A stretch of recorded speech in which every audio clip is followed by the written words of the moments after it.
What's up, everyone, and welcome to Fiction TV.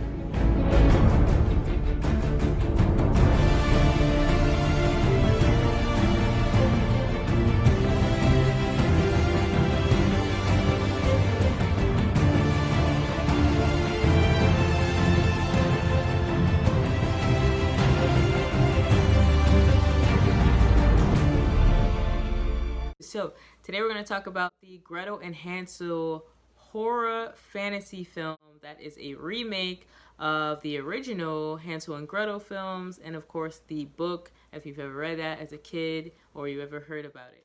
Gretel and Hansel is a fantasy horror. It's a 2020 film, so it came out in like January.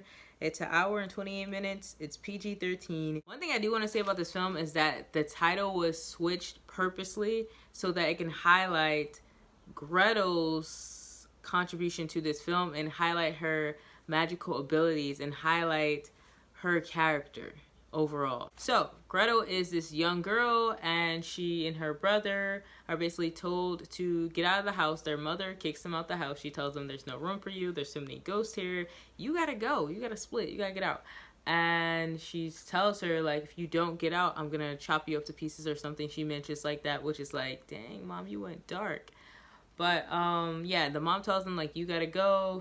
And Gretel takes her brother, and they go into the forest. As the story goes, that we all know, it sticks to the story in a lot of ways, but it does add its own twist to it. So they go into the forest, and they end up getting into some trouble with this like creature type of thing. The huntsman helps them. He basically gives them a guide, basically tells them this is the way to finding more people that can help you, and don't get distracted by these things such as wolves or whatever. Just stay to the path. On the path, they end up coming across the witch's house, as we all know, and they're starving, they're hungry. So what do? As kids do, they're curious. The little boy, he looks through the peephole and he's like, oh my god, there's food.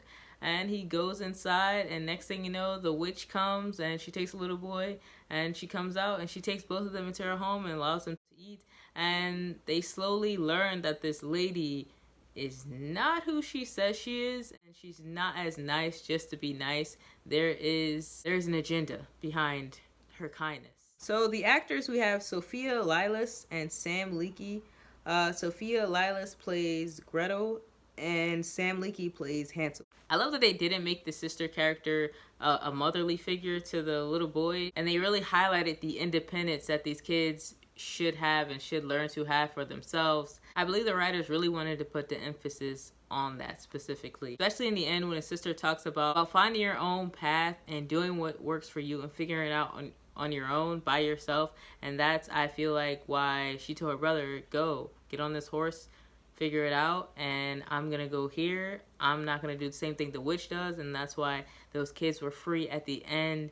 I think it was all about walking your own path and really finding yourself and really staying true and trusting yourself. Another one of the characters, Alice Krige, who plays Hulda, the witch. When she plucked the hairs from the little boy's like head, I was like, okay, details, because it really showed how creepy she is. And she was like smelling it, and she just kept like coddling his hair. It was like creepy, but the details of it was just so good.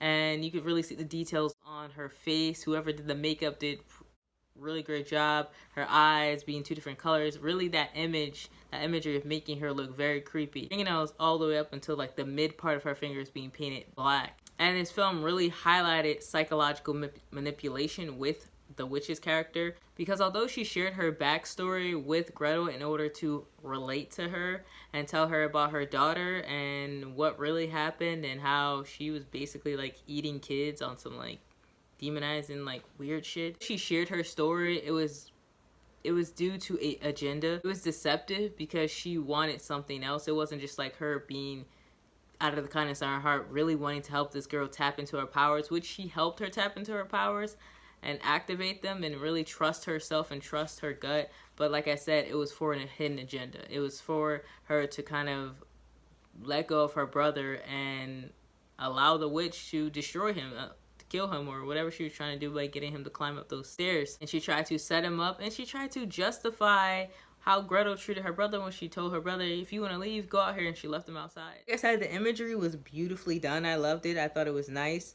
It was the right use of dark tones and no blend of dark and light tones. It was just all dark colors, and they all stood out on their own. It really went hand in hand with the witch elements and the overall genre of this film, which was, it was horror and fantasy, but it really focused on the horror aspects of it. The darkness and the forest really helped the story move along. Costume design, like I said, seemed really on point. Pretty nice. I believe this was shot in Ireland, if I'm not mistaken. I like what they did with the house, because the house was like off-grid type of housing, like in the middle of nowhere, out in the woods.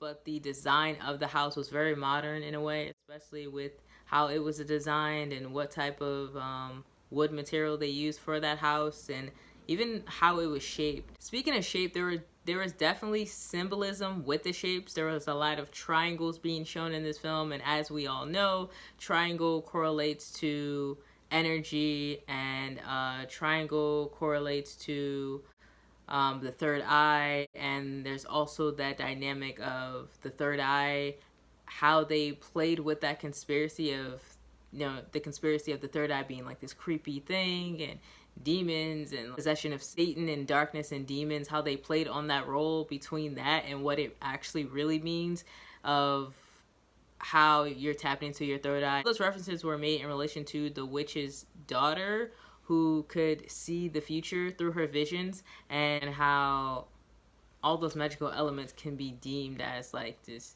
evil mythological thing. I loved how they played on that, the good and the bad, kind of the conspiracy and the truth, and kind of took it and made it into this movie. Also was those fantasy elements of it because of that. Also was the fantasy elements of that existing or not existing. Even that this is a folklore tale, it comes with that. Another fantasy element was the witch revealing herself, revealing her true self, and how the elderly looking person that she was portraying was kind of this facade. Of course, the psychedelic mushrooms aspect can be taken into account with being fantasy, with being that whole trippy experience and psychedelic experience. And I feel like not much happened with that part. I might have missed some things. Perhaps I gotta go back and like recheck out that part, but I feel like there wasn't much in that scene. There wasn't much in that scene with the mushrooms. I remember them eating it and everything just kind of swaying back and forth, but not anything strong in correlation to like the story itself. Overall, good film. I like this film. I would watch it again. I like the remake. I first heard about the remake, I was like, a remake of this again? Like, isn't there so many of these movies? But then when I saw the actual preview, I was like, oh, this looks good. And after watching it, I can say like, it's a really good movie. Like, it's a really good horror movie. It's solid. I like the message, but I do question if the remake was necessary. Hear me out. I get it. I get that this was made to specifically highlight Gretel's perspective, Gretel's character, Gretel's experience, and her tapping into her power and trusting herself and believing in herself. Like I said, I love that message, and I think they did a really good job with the message itself and everything that came with it. I loved it. But I do question if this could have just been a movie on its own without having the Hansel and Gretel theme and that Hansel and Gretel title, and if this could have just been just a movie about what it is about right now, but just not in the theme of Hansel and Gretel. Like, it could have just been its own thing, like its own movie. That question definitely came up while I was watching this. You have to question those things, because when remakes are being made, you always have to question, is this remake necessary or is it not necessary? I understand and I love the take on it because it was something new, different, but at the same time I was like, couldn't it just been just a whole new movie? Being that stories are told over and over again, and a lot of these old films are told from little boy perspective or male protagonists, this was very cool that they had a girl as being highlighted in the film, and a young girl at that. The message is clear, the message is solid. As far as when I watched the film, like I knew automatically, like, okay, they named it after this because of her, and this all adds up. Like everything added up as I was like furthering into the plot. So I watched this online, and I'm sure you can go watch it somewhere online, anywhere.